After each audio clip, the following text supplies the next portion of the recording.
Attention dans l'escalier, c'est sombre là-haut. Hein. Si Stéphane est inquiet pour ses filles, il y a une bonne raison. Plus on monte, plus il fait sombre. Et malheureusement, c'est l'étage des enfants et c'est un peu dangereux pour eux.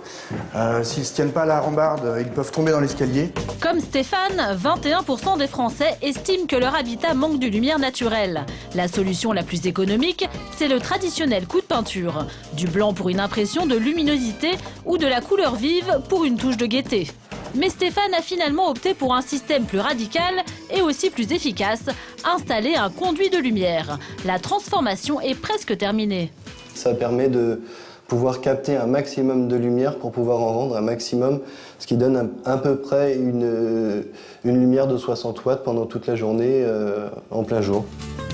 Le principe du conduit, un trou percé dans le toit relié par un gros tuyau à la zone qu'on souhaite éclairer.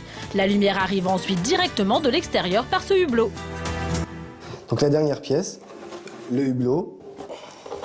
Pour éviter toute perte de lumière, le vitrage est auto-nettoyant, donc reste toujours propre pendant toute l'année. Une méthode simple et entièrement naturelle. Parfaite pour illuminer des petites pièces comme des toilettes ou des couloirs. Le résultat chez Stéphane est bluffant. C'est impressionnant, hein. Ça remet vraiment la lumière sur ce palier. Je vais aller voir sur le palier d'en dessous ce que ça rend.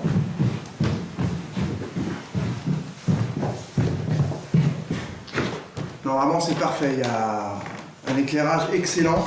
Coût de l'opération, 1 000 €. Un investissement qui sera vite amorti par les économies d'électricité réalisées grâce à la nouvelle source de lumière. Chez Natacha, le soleil ne se fait pas prier pour inonder le salon de ses doux rayons. Pourtant, elle revient de loin. Il y a 2 mois, elle était obligée d'allumer les 8 lampes de sa pièce à vivre pour pouvoir travailler. Nous l'avions rencontrée à ce moment-là. Alors vous voyez, le problème est là, hein, c'est ce mur qui empêche le soleil d'arriver. Voilà, le mur est trop haut, donc toute cette partie est très sombre. Voilà. Être privé de soleil, ça voulait dire morale dans les chaussettes et gaspillage d'électricité. Natacha n'en pouvait plus. Elle avait donc fait appel à un designer dont la dernière invention devait mettre fin à des années d'obscurité. Bonjour, je suis Alexis, je viens poser le déflecteur espatiel. Mais c'est un miroir, hein? Ça ressemble à un miroir, effectivement, mais c'est pas un miroir.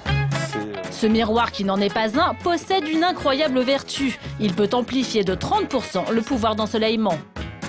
La lumière arrive de ce côté-là et la lumière, elle vient taper sur le déflecteur qui renvoie la lumière vers l'intérieur de la pièce. Donc en orientant comme ça le déflecteur, vous pouvez choisir la zone que vous voulez éclairer à l'intérieur de votre salon. Le déflecteur se pose sur les volets ou directement sur le mur. En 15 minutes, le tour est joué. Le problème, c'est qu'à l'époque, le soleil n'était pas prêt de se montrer. Effectivement, il neige aujourd'hui, donc on n'a pas de rayons qui arrivent directement sur la fenêtre, malheureusement. Heureusement, quelques mois plus tard, le soleil a fini par pointer le bout de son nez. Natacha est enfin passée de l'ombre à la lumière.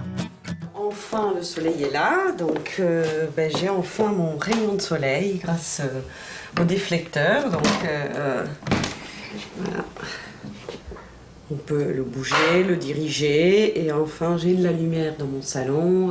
Voilà. Un quotidien illuminé pour seulement 270 €. Et dans la famille des espaces sombres, la dernière mode, ce sont les caves aménagées. On les appelle des souplex. Le secret de leur succès, ces espaces se vendent jusqu'à 40% moins cher que le prix du marché. Bonjour, bienvenue. Fabien est agent immobilier. Il en a fait sa spécialité. Je vais vous faire visiter ce local. Sa dernière acquisition, c'est cet ancien local industriel qu'il voudrait transformer en loft. Au rez-de-chaussée, 160 mètres carrés éclairés par une grande fenêtre de 25 mètres de long.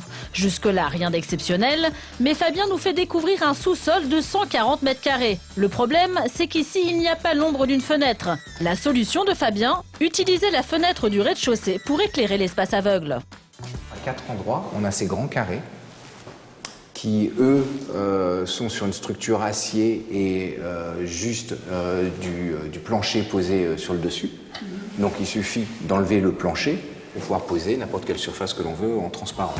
Adieu donc néons et lumière électrique. À la place, Fabien compte faire poser des pavés de verre qui laisseront entrer la lumière du rez-de-chaussée. Estimation des travaux, environ 6 000 €.